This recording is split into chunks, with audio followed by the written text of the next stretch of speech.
Hello, and welcome to the North Coast Journal Preview. This is a show where we talk about the current edition of the North Coast Journal. My name is Matt Knight. I am in for Dave Frank, who is feeling a little under the weather today, but he will be back next week.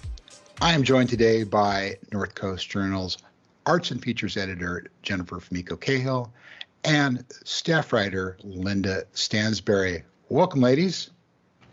How you doing?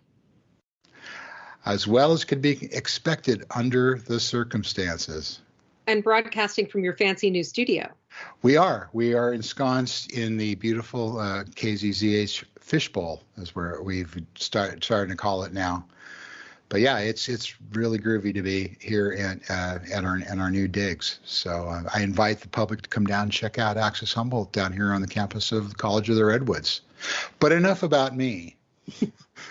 Let's take a move on to Thad is not here today, but I should mention that as well. Thad is off this week, hopefully doing something fun. But we have a couple of capable people in his stead, and we're going to start off with you, Jennifer, today. What is the cover story in the North Coast Journal this week? This week we had a different cover story planned. We try to do stuff weeks in advance so that it's not a chaotic rush to deadline. But then something happens like, I don't know, a natural disaster, the Supreme Court deciding that I have fewer rights than you do, things like that. And this week, of course, or last week, when the Roe v. Wade was overturned by the Supreme Court and everything was sort of thrown into chaos, even though we very much knew this was coming, it was quite a news week. That meant covering things like local protests and also trying to figure out how to address this locally. Because even though we're in California, we're still affected by this. So we took a great story from Cal Matters, which covers what it means to California and in terms of our laws, in terms of our Constitution, that this federal ruling has changed, right? So leaving this up to the states means you might think, well, then California is fine, but nothing's ever totally fine, right? In our current Californian, governor, legislature, right now, everything is preserved. You can still access a safe, legal abortion in the state of California. And in fact, we have some stuff coming up, and the article does a really great job of breaking down the legal part of that. And, which is a sort of thing we don't always have the language to talk about because we don't talk in legalese or in acts and bills and things like that in our day-to-day lives. But those things absolutely affect our day-to-day lives. One interesting thing to know coming up from that piece is that as it's noted in the article, in November, this November, we're going to have abortion on our ballot, not in the way that you might think, but in the sense that if it's approved by voters, it will, the term is enshrine reproductive freedom in the state constitution. So that would leave us with an ironclad control over, for example, terminating pregnancies, I believe, in terms of contraception, which is something that, while not a big headline story right now, it was hinted by Justice Thomas that contraception and same-sex marriage should be revisited down the road, which is, of course, terrifying. Jen, let me stop and ask you, I was under the impression that we had already enshrined reproductive rights in the Constitution. Is this an additional step or something different? I believe it's something different. This is, our state constitution. And so I'm afraid that this is where I am personally learning a lot about our state constitution. But it is really heartening, at least, to know that our representatives, when we have when we look at like Huffman, Wood, McGuire, these are all people who are definitely fighting for, you know, for the sovereignty of people with uteruses to be able to make their own medical decisions and maintain their privacy. And it certainly has lots of impacts beyond just, you know, a difficult decision in a woman's life. It has to do with all of our healthcare. And the impacts go beyond a single household. They have, you know, abortion and access to contraception and access to abortion are all things that lead to, you know, positive outcomes in our economy, in terms of the general health of women. And you'll find that in places where, you know, women have more rights and more access to contraception and whatnot, overall, those countries are doing better. And if we want everything from the environment to economics to improve, we need to take care of people with uteruses and make sure that they have control over their bodies, which seems like a really simple, elementary thing to give human beings who live in a supposedly free country. But here we are. I don't only want to be the Cassandra of doom, even though, wow, it's really doomy out there. But Jen Savage has a really great piece in here. I called her up and asked her to put it together because she had a lot of really great suggestions that I saw that she was sharing about what to do instead of just throwing up your hands and saying, oh, we're doomed, or worse, saying, oh, we're in California, we're fine. She has some really great suggestions about donations you can make, about the difference that recurring donations make, about how you can, if you can't lend money, you can still lend a hand. You can still make phone calls, even though that seems like, you know, throwing a penny in a fountain. It's a lot of pennies in that fountain if we all get involved. The other opinion piece that is in this week is also about Roe v. Wade being overturned, and that is from two women from the local Eureka NAACP, and that's Sharon Blank and Lorna Bryant. You know Lorna. I do. I know her very well. From way back. And anyway, it's a really great piece about, for one thing, how much more impacted Black women are by Roe v. Wade being overturned, partly because of the percentage of abortions that are done for Black women, and also in terms of the mortality rate for Black mothers. It's brutal out there for a number of reasons, including healthcare disparities. Black women are more likely to die related to childbirth. So this whole idea of, you know, pregnancy and birth, forced birth, just being a temporary change in your life, it's not. Please go ahead, send me an email and I'll explain it to you. I'll put my kids on the phone, they can explain it to you.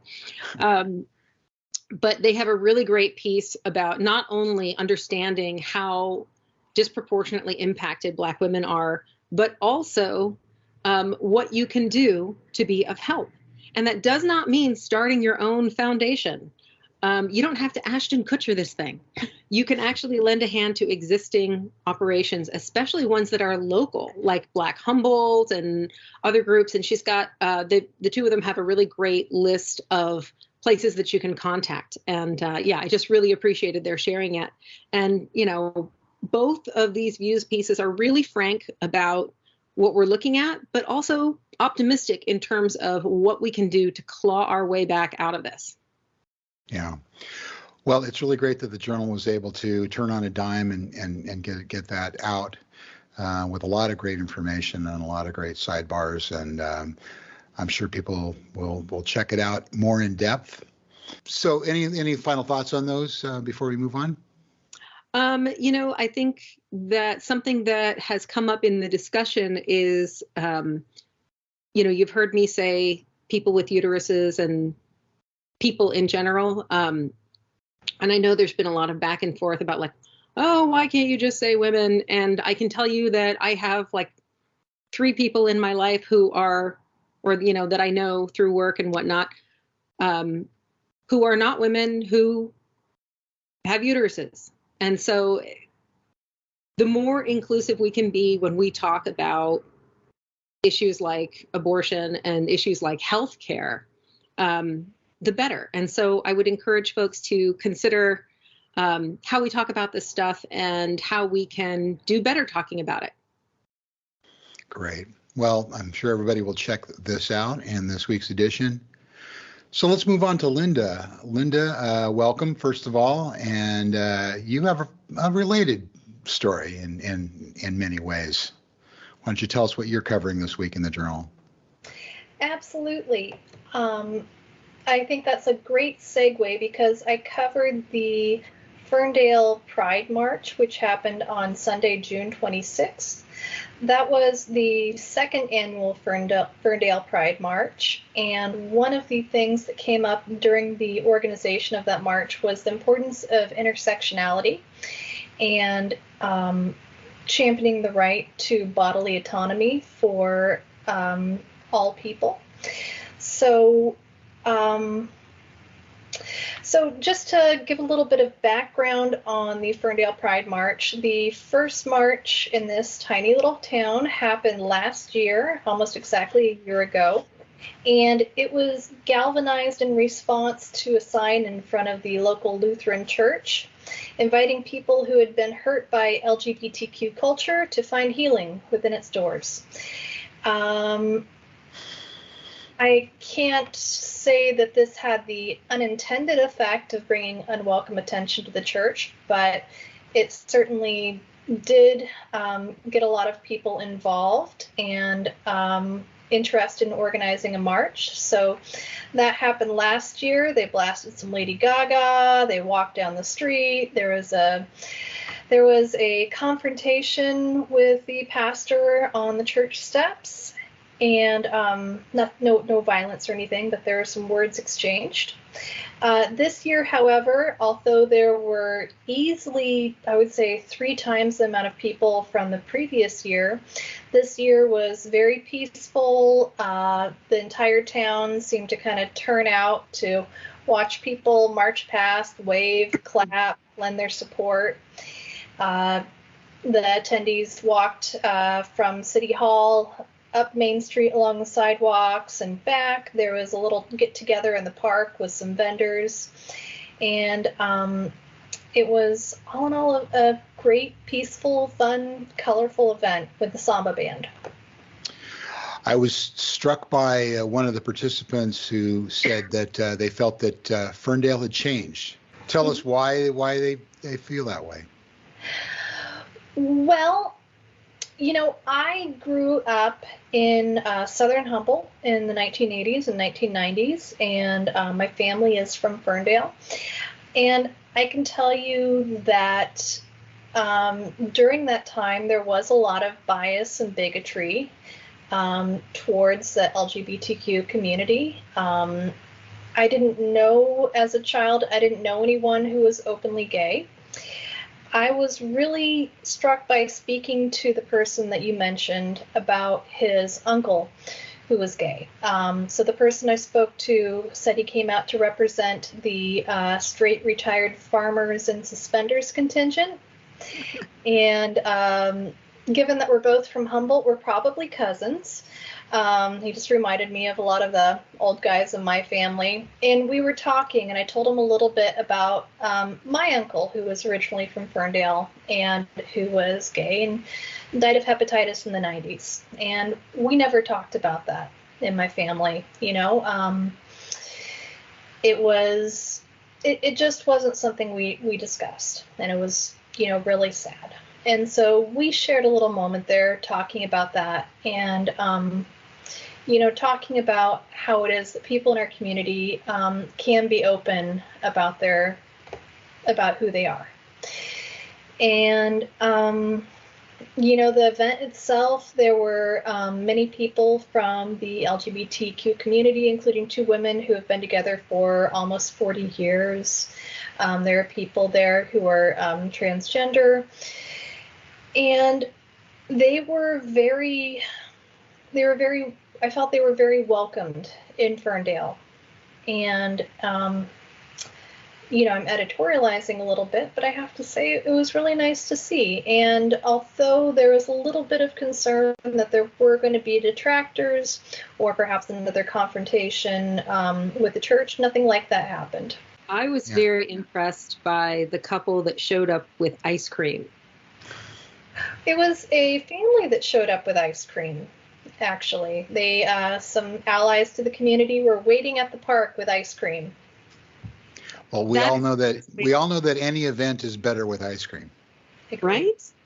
I mean, I guess that's a really good way. Like if you are not up to a march, you can show up with popsicles, you can show up with ice cream, soy pops. Right. Well, that's the story that everyone should go and check out. It's really great. And in the time remaining, we're going to turn back to Jen and talk about the Oyster Fest's rocky return. Are you ready? I'm girding my loins. I gotta tell you, I was going over every time that I write about Oyster Fest, I kind of flip through some past coverage to see, okay, where were we last year, etc. And Oyster Fest, people have this idea like, oh, it used to be like, was it? Because I can't seem to find an article that doesn't have some people who are very unhappy with how it turned out. Apparently, the first one went really well and without controversy. But since then, I think partly because it is an event that is so owned by the community that, people who grew up with it and whatnot have really deep feelings about it. I am always amazed. Like, a festival is, like Reggae on the River was another one that was like such a tremendous part of a community and really had a lot of controversy attached to it when things changed, right? And when there was financial problems, etc. But interestingly, this year, beer controversy was avoided. Drunks on the Plaza, avoided. I'm told, but have not confirmed, that it was a fight-free event. Wow, okay. At least a physical fight. Can I just chime in here and say that I've volunteered at Oyster Fest before? And one of my most poignant memories was watching this older man who'd obviously been overserved, feeling his way down the street by like leaning on the brick wall of a building. And I was like, I think we have an over-serving problem here. Like, that was my clear memory. I hope he made it home okay. I think they call that using parking meters as a walking sticks. Just make sure it's not a person, just be real clear about what you're holding on to. But there have been all kinds of controversies. Remember when they only had Seaquake beer on the plaza and no local beer? Yeah. Don't even get started on the wine. There's always been something when they did should I say the F word? The fence. Ooh. The fence, right? It was war. It was like last season of Game of Thrones, Linda. So don't fence me in. After 2 years of having virtual events that honestly were very creative, I was amazed at what they put on. And because it was virtual, the vibe of Oyster Fest was very different in the sense that it was extremely educational. It was very much about like this industry, learning about the history, learning about, for example, the history of Native people eating oysters and gathering oysters and whatnot. There was a lot of information about, aquaculture and the environment and what oysters do for the bay. It was kind of fascinating. And there were these like lovingly videotaped things of chefs cooking. And then Shoshana for like 8 hours, just like super on and super fun hostess for, nonstop. And I don't know if she ever slept after that, but I don't think she ever actually sleeps. She might not. I think she just, gets in a tub full of glitter and revives. But, this year they were determined to come back in person, But because of so much uncertainty about COVID and whatnot, they really couldn't get down to the nitty gritty until about February. And that's short notice. They had a date, they had a location, but that's a lot left to do. And on top of that, it was really hard to get restaurants in. So what happened was people went, 5,000 of them, to the Creamery Field. And a lot of them really liked the new location. A lot of them super hated the location. People missed having it on the plaza, et cetera. That all-day band vibe and the open space and all the, stores around it and everything. But over in the Creamery District, they had about 4 stands, selling oysters and a couple of non-oyster food stands. That's not a lot for 5,000 people. Yes. They weren't having problems running out of food so much as they were having problems with the length of lines. People have called it Line Fest. And honestly, I was there, walking around, getting the lay of the land, et cetera, so that I could write about it. And I didn't make it to an oyster. And I wasn't alone. A lot of people just looked at those lines and were like, no way. I went to the front of a couple of them and asked people how long they had been waiting. And we're looking at upwards of 45 minutes an hour. Wow. Okay. It's a lot. And now, there was a fee charge this year, which people didn't love. Yeah. Yeah. Now, they also had offsite restaurants participating. Isn't that true? What was that all about?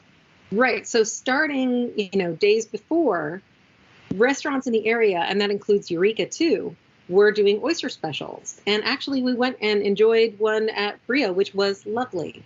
And there's something about that I really liked, and that's a holdover from the Dispersed Oyster Fest, is encouraging business at local restaurants. That's a really effective marketing tool for a lot of businesses. I've written before about how hard it is to run a booth on the plaza during a traditional Oyster Fest. It is a $500 nut you have to make, because that's the fee for your booth. That doesn't include, remember those generators run on gas. How you doing? Yeah. And then all the people that you have to pay, the staff that you have to pay to be manning the booth. If you are still having your restaurant open, you are still paying for that. Yeah, it's a lot. Yeah. Yeah, it's a lot. And before, you used to have to give a dozen oysters to the judges for free. And you had to be cooking on the plaza in order to enter the best oyster contest. At that time, I want to say 2018, 2019, the number of entrants were shrinking because it was just too hard. So having 45 different food vendors on the plaza, as they did in 2019, becomes harder and harder, not only because it's economically difficult, but because some of the businesses went out. Also, how sure are you that you're going to make enough money, right? This is the first festival back. Would you risk the investment to sell oysters? How much is it going to help you when you can, in fact, participate from your home turf, from your brick and mortar restaurant? Right. Yeah. It's not super enticing. And while they were really hoping for more vendors, and a pair of them fell out, I think, pretty close to the event date, they just did not have enough. And there are a lot of people who are arguing that they shouldn't have sold as many tickets. They sold the number of tickets for filling the fields of capacity, and then they shut it down at 3:00. There was some discussion about whether it should have been earlier, but it just wasn't feasible to feed people.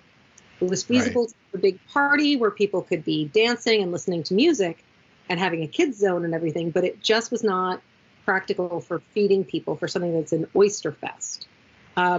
If you were enjoying it out in town, it was quite easy at a restaurant. Sure. Well, hopefully lessons learned from this, and they'll come back stronger and more better organized next year. But my question for you, and maybe this was in the story and I just glossed over it, but my favorite part of the Oyster Fest was always the oyster calling contest. Did they in fact have the oyster calling contest? They still did some oyster calling stuff. They still did, did they do the shuck and swallow? Part of me hopes no. Have you ever watched the shuck and swallow competition? Not on purpose. I'm going to be real with you. It's a little vomiting. Yeah. It's hard watching someone force oysters down their throat. Yeah, I just stop at the calling contest. Really, that's where I draw the line. I think Dave Sullivan was in fact there in full ensemble doing the calling, but I'd have to go back and check. Okay. I wasn't there for that. Well, thank you for that, Jen. And this is about all the time we have for this week's North Coast Journal preview. North Coast Journal is available on newsstands now. It's also available online 24 hours a day, 7 days a week, and 365 days a year. Ladies, thanks so much for being here, and we'll see you again next week.